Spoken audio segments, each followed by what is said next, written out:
8, tako da će opet biti jedna teška utakmica za Ukrajinu i Francusku. Domaćin čuli se na krilima pobjede iz prvog kola, idu ovdje po nova 3 boda pokoljeni onim Ševčenkovim golovima i najavljuju napad i na Francusku.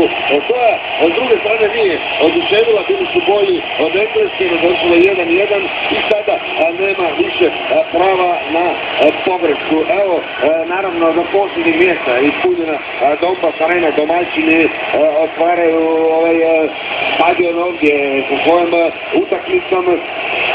Velimir Zajec, naravno, sa nama Velimir, Francuska i Polani kao jedan rijetki trener koji se odlučio promijeniti nešto nakon prve utakmice, napravio kako 2 izmjene i upisu Memez i Kliši. Što to znači za Francusku, reći ćete nam nakon svima.